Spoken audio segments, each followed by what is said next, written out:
अस्सलाम वालेकुम नाज़रीन मोहतरम।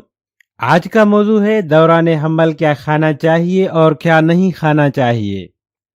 हमल का दौरानिया हर औरत के लिए एक कड़ा इम्तिहान होता है।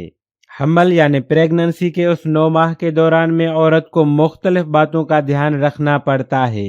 डॉक्टर और तजर्बाकार लोगों के मशवरे और उनकी हिदायत पर अमल करके अपना और होने वाले बच्चे की सेहत का ख्याल रखना उसकी पहली तरजीह होती है। लेकिन बाज़ औक़ात आपको ऐसे मशवरे दिए जाते हैं जो आगे जाकर आपके लिए नुकसानदेह साबित हो सकते हैं। इसीलिए आपको हमल से मुतालिक इन ज़रूरी बातों का मालूम होना इंतहाई ज़रूरी है। दौरान हमल माँ और बच्चे की सेहत का दारोमदार सबसे ज़्यादा ग़िज़ा पर होता है। तो दोस्तों, वीडियो में आगे बढ़ने से पहले अगर आपने मेरा चैनल सब्सक्राइब नहीं किया तो सब्सक्राइब कर लें, ये बिल्कुल फ्री है। और साथ ही बेल आइकन पर क्लिक कर दें ताकि आने वाली नई और इन्फॉर्मेटिव वीडियो सबसे पहले आप तक पहुंचे। पूरे 9 माह आपकी ली जाने वाली खुराक उस बात की ज़मानत है कि आप और आपका बच्चा सेहतमंद हैं, या सिर्फ ज़ाहिरी तौर पर आप अपने वज़न में इजाफा देख रही हैं। उस दौरान माँ को इजाफी खुराक की ज़रूरत बिल्कुल होती है, लेकिन उस खुराक का ग़िज़ाइयत से भरपूर होना, चिकनाई से पाक और मुतवाज़न होना भी बेहद ज़रूरी है। फल कौन से खाएं? फल कुदरत की बड़ी नेमत है, लेकिन उसके इंतखाब में भी एहतियात लाजिम है।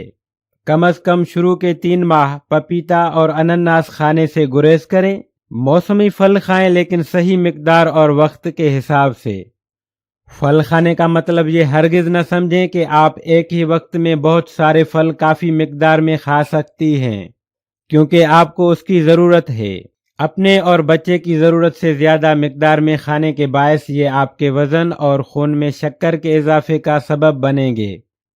सब्जियां खाएं। गहरे रंग जैसे ब्रोकली, गाजर, चुकंदर, जामनी बंद गोभी, लाल मूली वगैरह, और हरे पत्तों वाली सब्जियां जैसे पत्तों वाली शलगम, पालक, मेथी, साग वगैरह ज़रूर खाएं। फलियां अपनी खुराक में चाहे सूप में या सालन में ज़रूर शामिल करें। ब्रोकली उबालकर खाने के बजाय स्टीम करके खाएं, उसमें मौजूद ग़िज़ाइयत हामला के लिए निहायत मुफीद है। बेवक्त की भूख में सब्जियों की सलाद या स्टीम की हुई सब्जियां आपके लिए निहायत फ़ायदा मंद हैं। चिकनी और मुर्गन ग़िज़ाओं में एतदाल।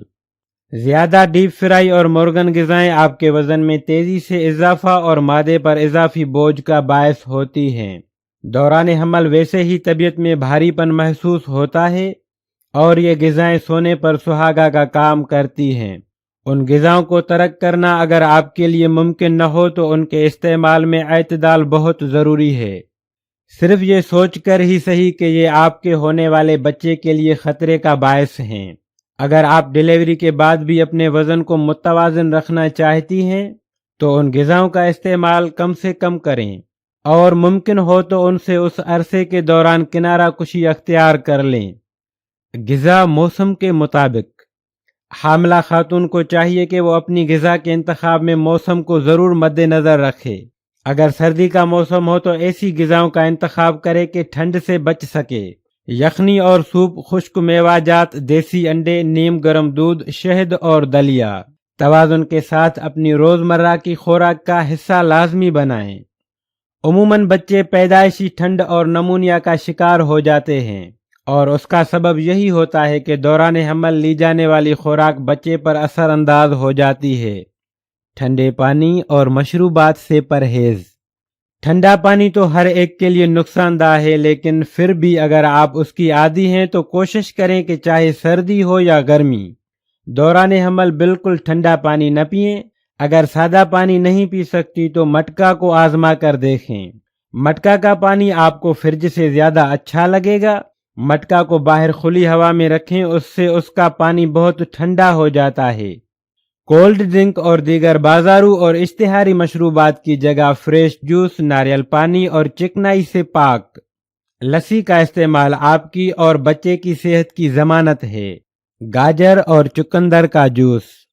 दौरान हमल खून की कमी की शिकायत दूर करने के लिए गाजर और चुकंदर का जूस ज़रूर पिएं।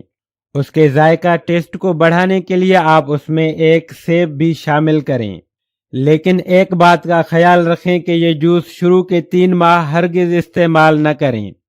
یہ نہایت آزمودہ ہے، اس سے خون کی کمی فوری طور پر دور ہو جاتی ہے، جو بعض اوقات دواؤں سے بھی پوری نہیں ہو پاتی۔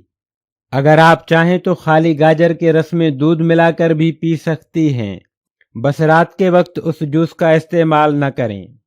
ادویات کے استعمال میں احتیاط۔ دوران حمل یعنی پریگننسی ادویات کے استعمال میں نہایت احتیاط کی ضرورت ہوتی ہے۔ حمل ٹھہرنے سے پہلے اگر آپ کسی بھی قسم کی ادویات استعمال کرتی ہیں تو اسے جاری رکھنے کے لیے اپنے ڈاکٹر سے مشورہ ضرور کریں کہ آیا آپ وہ ادویات جاری رکھ سکتی ہیں یا نہیں۔